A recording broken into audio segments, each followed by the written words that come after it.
Existem duas vontades, três vontades, né, que surgem no ser humano ao longo do ano. Uma vez por ano, na verdade. Uma vez por ano, existem três vontades que surgem na alma, que te chamam, que o seu corpo grita, uma necessidade, assim como se alimentar, assim como beber água, que seu corpo pede. Uma vez por ano, seu corpo pede essas três coisas.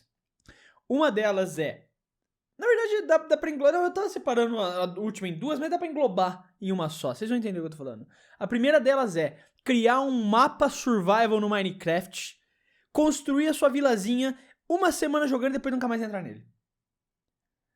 Isso acontece, seu corpo pede. Eu já tive a minha esse ano, inclusive. Foi ali por maio, eu acho. Foi no comecinho de maio, final de abril ali e tal. Eu criei uma mapa de survival, construí minha vilazinha ali, fiquei uma semana cracudaço jogando o jogo e parei, nunca mais entrei naquele mapa. E provavelmente nunca mais vou entrar, até o ano que vem eu ter vontade de novo.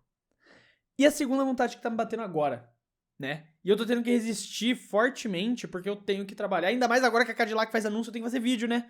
Cadillac, não, o Fred ele tá com vontade de jogar o joguinho, vamos esperar pra soltar o anúncio. Não, eles vão lá e soltam o anúncio. Sem noção essa equipe também, né? Mas a minha segunda vontade, que eu estou procrastinando a vontade de jogar videogame pra trabalhar. É isso que eu ia falar, né? Pra vocês terem noção de como eu tô com vontade. Mas porque eu estou enrolando pra fazer, ainda nem comecei aquela vontade natural que todo mundo tem de criar uma carreira, seja no FIFA, seja no Football Manager, entendeu? Essa separação que eu ia fazer, de criar uma carreira.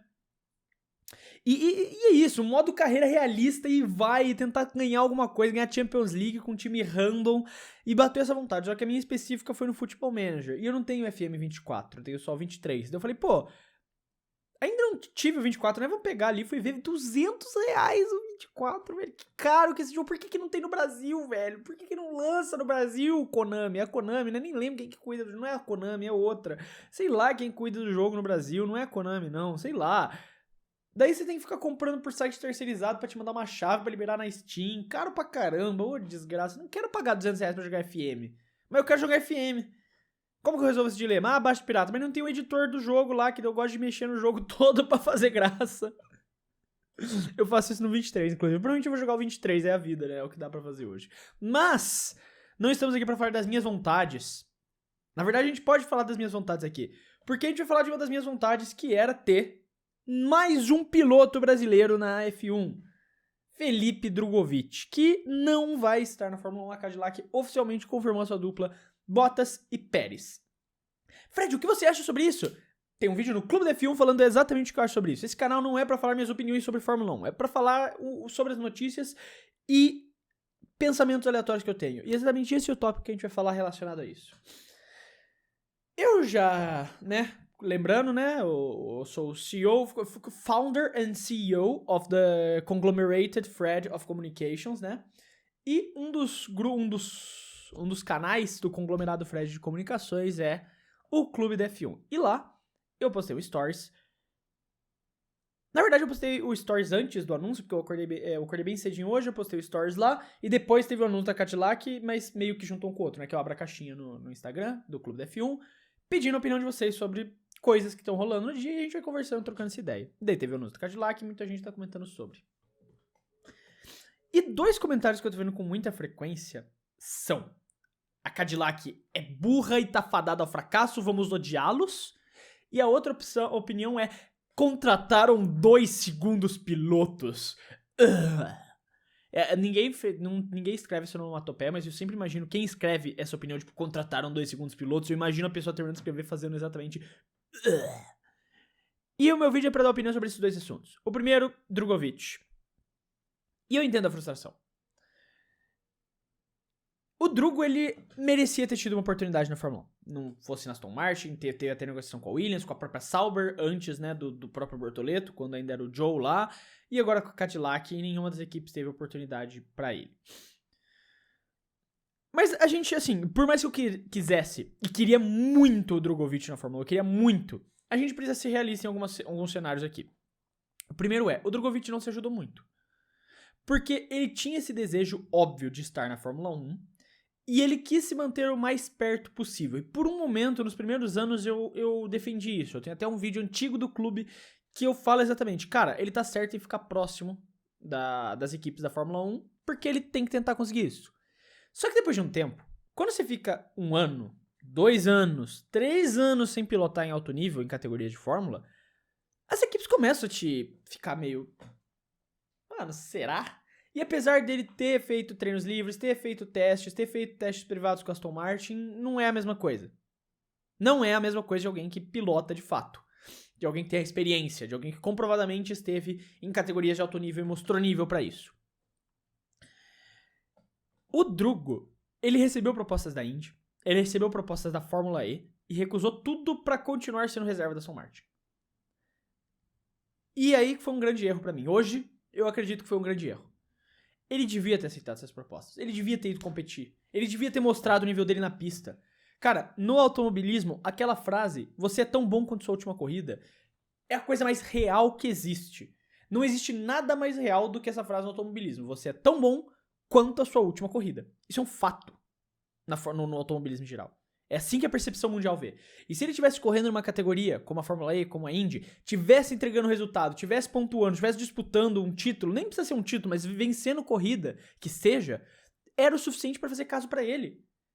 Era o suficiente pra botar no currículo, pra chegar ali na mesa, botar ali no papel na mesa e falar, ó Cadillac, olha aqui, eu tô vencendo lá, eu estou vencendo corridas, eu estou sendo piloto de alto nível, é disso que vocês procuram. Fora isso, a Cadillac não tem nenhuma comprovação de que de fato ele vai bem. Quantos novatos não chegaram na Fórmula 1 e não foram bem? Não tô falando que esse vai ser o caso do Drugo, mas quantos novatos não chegaram na Fórmula 1 e não foram bem? O próprio Mick Schumacher, que foi campeão da Fórmula 2, chegou com todo esse peso e foi isso aí, né, que a gente viu. E mesmo tendo o nome Schumacher, tá tendo dificuldade de voltar pra F1. Então imagina o Drogovic, que não tem nome nem empresário, aparentemente. Ele precisava ter ido pra outra categoria. Ele precisava ter se mostrado. Eu não julgo, eu não acho errado. O pessoal falando da Cadillac é burro, eu não acho que é burro. De ter o receio de apostar em alguém que eles não têm uma comprovação de que vai se dar bem. Claro que nenhum novato, quando chega, tem essa comprovação. É um fato, né? O Bortoleto não tinha, o Antonelli, querendo ou não tinha, o Berman não tinha, a Hadjar não tinha, porque eles estão chegando agora. Eles não correram em nenhuma outra categoria de ponta, então eles estão chegando agora. Mas o cenário da Cadillac é completamente diferente. Não é uma equipe estabelecida, não é uma equipe que já tá pronta, que já tá formada, que tem uma base e pode arriscar correr o risco do piloto ser bom ou não. Se não for, beleza, acontece, a gente vai atrás de outro depois.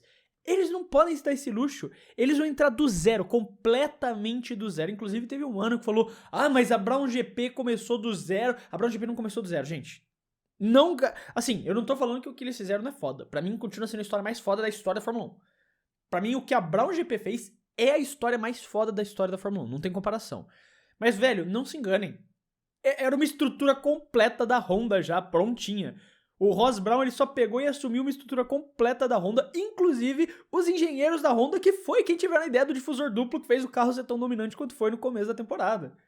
Não foi, eles não montaram tudo do zero, não surgiu, o Ross Brown não pagou $1 pra Honda lá e cagou um carro pronto ali, entendeu?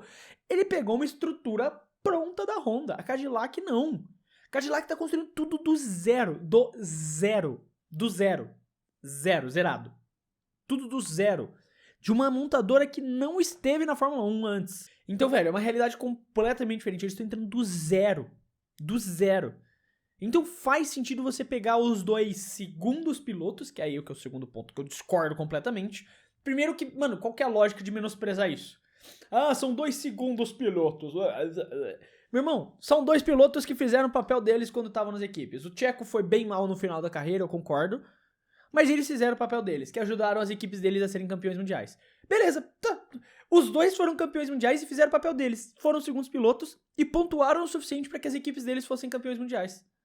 Qual que é o erro aqui? O Pérez, tudo bem que em 2024 não fez isso, mas tirando isso, em 2023, 2022 ele tava lá para ajudar a Red Bull. Em 2021 ele foi muito bem para ajudar o Verstappen a ser campeão. Então qual que é o problema aqui? Se eles forem mesmo esses 2 segundos pilotos? Eles sempre fizeram o papel deles muito bem feito. Entregavam o resultado que se esperava deles. E tem o conhecimento de como uma equipe campeã mundial funciona. E a Cadillac precisa de qualquer ajuda, qualquer conhecimento. Por mais que eu ainda achasse que um novato fosse a melhor escolha, eu não julgo e entendo a escolha de trazer 2 pilotos experientes, cara.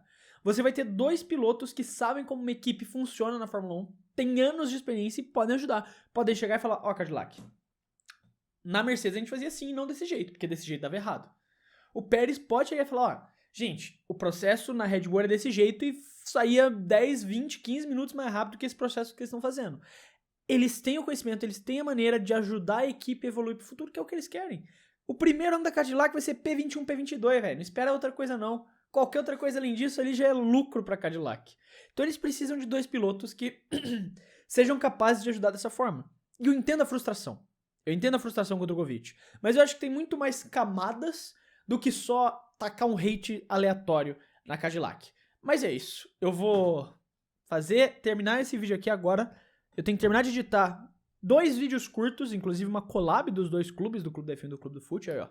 Fiquem cientes, espertos aí. Vai ter collab dos 2.